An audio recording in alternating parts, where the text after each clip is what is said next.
Bonjour à tous! On se retrouve aujourd'hui pour le 23e jour de notre défi Les lectures curieuses de l'été. Aujourd'hui, nous allons découvrir l'histoire Vivement l'Hyperloop. C'est une histoire écrite par Srelata Menon, illustrée par Satya Krishna Prakash et traduite par Sakuntala. Bonne écoute! Vishnu était un grand rêveur. Il adorait lire et voyager. Mais il détestait attendre dans les aéroports, dans les gares, aux têtes de stations de taxi et dans les gares routières. Les voyages lui semblaient toujours interminables. Qu'est-ce que j'aimerais posséder un tapis volant, se disait-il parfois. Je me rendrais d'un endroit à un autre en un éclair comme Aladdin. Comment faisaient les hommes avant pour aller d'un endroit à un autre? Ils se déplaçaient à pied. Après avoir domestiqué certains animaux, ils ont pu se déplacer à dos d'âne, de chevaux, de chameaux et d'éléphants. Des centaines d'années ont passé grâce à l'invention de la roue, des chariots ou des chars tirés par des bœufs ont pu emmener les hommes là où ils le voulaient. Il y a environ 200 ans, le perfectionnement de la machine à vapeur a permis de construire des trains. Puis les voitures apparurent et les hommes purent se déplacer encore plus vite. Les voitures fonctionnaient alors grâce à un moteur à combustion interne. Les frères Wright adaptèrent ce moteur à l'aviation. Ensuite, des ingénieurs améliorèrent la technique et conçurent des fusées capables de transporter des êtres humains dans l'espace et d'atterrir sur la Lune. Pourquoi ne parvenons-nous toujours pas à aller plus vite qu'un tapis volant, se demanda Vishnu. Il posa la question à sa mère, puis à son père, et enfin à son instituteur. Mais aucun d'entre eux ne put lui fournir une réponse satisfaisante. Nous nous déplaçons plus vite que jamais, lui expliqua son père. Nous pouvons aller de Chennai à Bangalore en 5 ou 6 heures de train ou de route et en moins de 40 minutes en avion. Nous pouvons aller de Delhi à Washington en seulement 16 heures. Au Japon, les trains à grande vitesse permettent de traverser tout l'archipel en quelques heures seulement.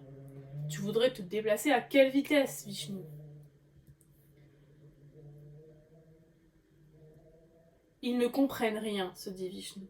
Il expliqua, en rechonnant à Raoul, son meilleur ami, que chaque fois qu'il voyageait, il aurait aimé être doté de pouvoirs magiques, pour pouvoir aller n'importe où instantanément. Un jour, Vishnu découvrit un article dans le journal qui le bouleversa profondément. Le titre indiquait « Hyperloop, le tapis volant moderne ». Il se précipita chez son ami Raoul. « Raoul, l'Hyperloop arrive !» s'écria-t-il. « Il va être plus rapide que tous les trains et tous les avions existants !»« C'est quoi ?» demanda Anuradha, la sœur de Raoul. « L'Hyperloop est un mode de transport super rapide. Je viens de lire un article là-dessus dans le journal. C'est un système composé de capsules qui sera capable de transporter les voyageurs dans d'immenses tubes vidés de leur air. Ces tubes circuleront sur des piles de viaducs ou sous terre. » Vishnu était de plus en plus enthousiaste à mesure qu'il parlait de l'Hyperloop à Raoul et à Anuradha. « Nous pourrons aller de Chennai à Bangalore à la vitesse d'un avion, c'est-à-dire en moins de 40 minutes. C'est pas génial, ça? Actuellement, il faut 5 à 6 heures pour y aller en train ou en bus. »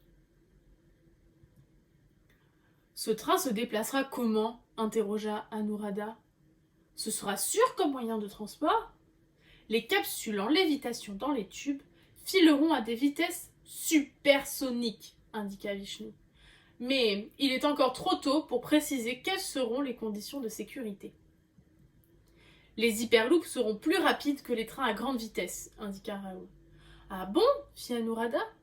L'idée est d'atteindre la vitesse du son, soit environ 1235 km/h, dit Vishnu. Mais comment? Interrogea Raoul, perplexe. Dans le vide, sans résistance à l'air ni friction pour les ralentir, les capsules fileront à toute vitesse dans les tubes. Imaginez-vous, en quelques minutes seulement, de Chennai à Bangalore. Ce serait formidable, non? Ils éclatèrent de rire, très emballés à l'idée de se déplacer aussi vite. Mais en attendant demain, je dois prendre le bus pour me rendre à Bangalore, mormonna Vishnu. Cette nuit-là, Vishnu rêva qu'il voyageait en Hyperloop.